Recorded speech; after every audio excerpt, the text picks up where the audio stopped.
शिक्षा जगत से जुड़े सभी शिक्षक साथीगण, विद्यालयों में अध्ययनरत सभी विद्यार्थियों एवं उनके पालकगण, आप सभी को मंदसौर से अशोक सर का नमस्कार। आज की इस वीडियो के माध्यम से मैं आपको राष्ट्रीय शिक्षा नीति 2020 के महत्वपूर्ण प्रावधानों को बताने जा रहा हूँ। इसके लिए मैंने जो प्रावधान है उनको प्रश्न उत्तर के रूप में सेट किया है ताकि सरलता से वे प्रावधान आपको समझ में आ सके और लंबे समय तक आपको याद भी रह सके। आइए जानते हैं क्या क्या प्रावधान राष्ट्रीय शिक्षा नीति के संबंध में किए गए हैं। पहला है, राष्ट्रीय शिक्षा नीति 2020 किसके द्वारा जारी की गई है? तो मानव संसाधन विकास मंत्रालय भारत सरकार के द्वारा यह शिक्षा नीति जारी की गई है। राष्ट्रीय शिक्षा नीति 2020 का मसौदा तैयार करने वाली समिति के प्रमुख कौन हैं? राष्ट्रीय शिक्षा नीति 2020 का मसौदा तैयार करने वाली समिति के प्रमुख है इसरो के पूर्व अध्यक्ष के कस्तूरीरंगन।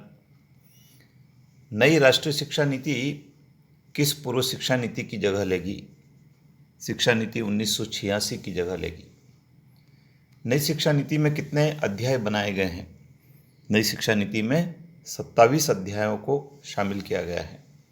नई शिक्षा नीति का मसौदा कितने भागों में विभाजित किया गया है? नई शिक्षा नीति का मसौदा 4 भागों में विभाजित किया गया है। नई शिक्षा नीति के 4 भाग कौन कौन से हैं? भाग 1 स्कूल शिक्षा, भाग 2 उच्चतर शिक्षा, भाग 3 अन्य केंद्रीय विचारणीय मुद्दे, भाग 4 क्रियान्वयन की रणनीति।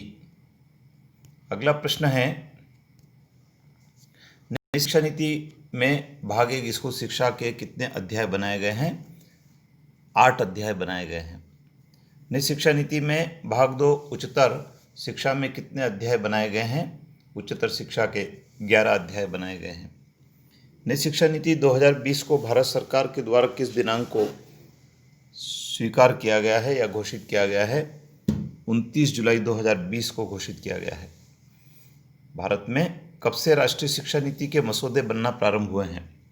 सन 1948 में डॉक्टर राधाकृष्णन की अध्यक्षता में विश्वविद्यालय आयोग का गठन किया था, तभी से शिक्षा नीति के मसौदे बनना प्रारंभ हुए हैं।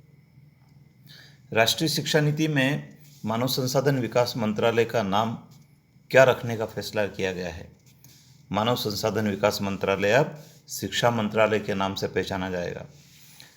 उच्च शिक्षा के लिए नई शिक्षा नीति में एकल निकाय के रूप में किस आयोग के गठन का प्रावधान किया गया है? भारत उच्च शिक्षा आयोग के गठन का प्रावधान किया गया है। शिक्षा तंत्र पर सकल घरेलू उत्पाद का कुल कितने प्रतिशत खर्च करने का लक्ष्य रखा गया है? नई शिक्षा नीति में शिक्षा तंत्र पर सकल घरेलू उत्पाद का कुल 6% खर्च करने का लक्ष्य रखा गया है। नई शिक्षा नीति में पीएचडी डिग्री पाने के लिए क्या बदलाव किया गया है? स्नातक डिग्री प्राप्त कर 1 साल स्नातकोत्तर करके पीएचडी में प्रवेश लिया जा सकेगा। एमफिल को समाप्त कर दिया गया है। नेशनल रिसर्च फाउंडेशन को लाकर क्या नवाचार किया जाएगा? नई शिक्षा नीति में पाठ्यक्रम में विज्ञान के साथ सामाजिक विज्ञान को भी शामिल कर नवाचार का फैसला किया गया है। शिक्षा नीति में 5वीं कक्षा के बालकों की किस दक्षता पर जोर देने की बात कही गई है? शिक्षा नीति में 5वीं कक्षा के बालकों की लेखन की दक्षता पर जोर देने की बात कही गई है। शिक्षा नीति में पहली तथा दूसरी कक्षा में किन विषयों के शिक्षण पर अधिक जोर देने की बात कही गई है? गणित एवं भाषा शिक्षण पर अधिक जोर देने की बात कही गई है। स्कूल में 10+2 पैटर्न के स्थान पर अब किस पैटर्न पर शिक्षण होगा? स्कूल में 10+2 पैटर्न के स्थान पर 5+3+3+4 के पैटर्न पर शिक्षण कार्य लागू होगा। नई शिक्षा नीति में 5+3, 5+3+4 पैटर्न का क्या अर्थ है? पहले 5 का अर्थ है प्री प्राइमरी के 3 साल एवं कक्षा 1 एवं 2। अगले 3 का अर्थ है कक्षा 3 से 5 तक के 3 साल। अगले 3 का अर्थ है कक्षा 6 से 8 तक की शिक्षा, और अगले 4 का अर्थ है कक्षा 9 से 12 तक का शिक्षण। नई शिक्षा नीति में किस कक्षा से विद्यार्थी को विषय चुनने की आज़ादी होगी? कक्षा 9वीं से विषय चुनने की आज़ादी होगी। 1ली से 5वीं तक शिक्षण किस भाषा में होगा? 1ली से 5वीं तक का शिक्षण मातृभाषा, स्थानीय क्षेत्रीय भाषा में होगा। नई शिक्षा नीति में मानव संसाधन मंत्री अब किस मंत्री के नाम से जाने जाएंगे? शिक्षा मंत्री के नाम से जाने जाएंगे।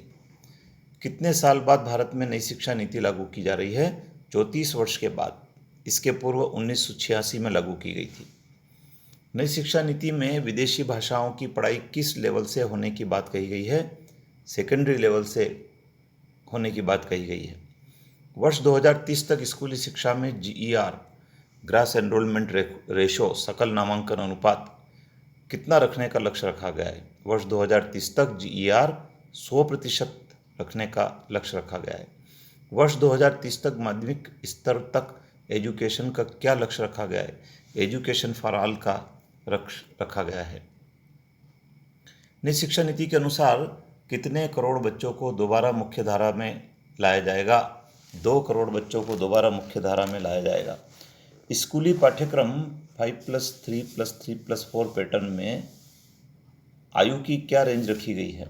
क्रमशः 3 से 8 वर्ष, 8 से 11 वर्ष, 11 से 14 वर्ष और 14 से 18 वर्ष। 3 से 6 आयु वर्ग के बच्चों को किस पाठ्यक्रम में रखने का लक्ष्य रखा है? स्कूली पाठ्यक्रम। नई शिक्षा नीति में 15 साल की शिक्षा 5+3+3+4 में क्या शामिल किया गया है? 12 साल की स्कूली शिक्षा तथा 3 साल की आंगनवाड़ी शिक्षा। नई शिक्षा नीति में बच्चे अब किस क्लास की परीक्षा देंगे? 3री, 5वीं, 8वीं, 10वीं और 12वीं क्लास की परीक्षा देंगे। समग्र विकास के लिए कार्य प्रदर्शन आकलन, समीक्षा और ज्ञान का विश्लेषण हेतु किस राष्ट्रीय आकलन केंद्र की स्थापना की जाएगी? परख केंद्र की स्थापना की जाएगी। नई शिक्षा नीति में एक राष्ट्रीय मिशन की स्थापना किस कार्य को करने की बात कही गई है? बुनियादी साक्षरता एवं संख्यात्मक ज्ञान पर आधारित की बात कही गई है। शिक्षा नीति में किस बुनियादी योग्यता पर जोर दिया गया है? पढ़ने लिखने और जोड़ घटाव संख्यात्मक ज्ञान की बुनियादी योग्यता पर जोर दिया गया है। शिक्षकों के लिए राष्ट्रीय प्रोफेशनल मानक कब तक विकसित किया जाएगा?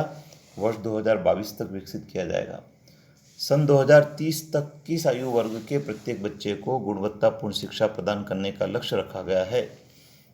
3 से 18 आयु वर्ग के बच्चे के लिए। वोकेशनल कोर्स किस कक्षा से शुरू किए जाएंगे? कक्षा 6ठी से शुरू किए जाएंगे। नई शिक्षा नीति में किन विषयों के पाठ्यक्रम को मुख्य पाठ्यक्रम में जोड़ा जाएगा? संगीत, खेल और योग को मुख्य पाठ्यक्रम में जोड़ा जाएगा। नई शिक्षा नीति का मुख्य लक्ष्य क्या है? सन 2020 तक स्कूली शिक्षा में 100% GER के साथ पूर्व विद्यालय से माध्यमिक स्तर तक शिक्षा के सार्वभौमिकरण का लक्ष्य है। नई शिक्षा नीति निर्माण के लिए विशेषज्ञों की परामर्श प्रक्रिया कब से कब तक चली? 26 जनवरी 2019 से 31 अक्टूबर 2019 तक चली। नई शिक्षा नीति में किस उम्र के बच्चों के लिए अर्ली चाइल्डहुड केयर एवं एजुकेशन की बात कही गई है? 3 से 6 साल के बच्चे के लिए अर्ली चाइल्डहुड केयर एवं एजुकेशन की बात कही गई है। धन्यवाद। यह वीडियो मैंने अभी 41 प्रश्नों का बनाया है। बाकी प्रश्नों का और वीडियो शीघ्र ही बनाकर आपकी ओर प्रेषित होगा। वीडियो सुनने और देखने वाले सभी महानुभाव से मैं अनुरोध करूंगा कि मेरे इस चैनल को यदि आपने अभी तक सब्सक्राइब नहीं किया तो सब्सक्राइब करिए, शेयर करिए, लाइक करिए, जिससे कि अगले वीडियो राष्ट्रीय शिक्षा नीति पर जो होंगे वो आप तक पहुंचेंगे। धन्यवाद।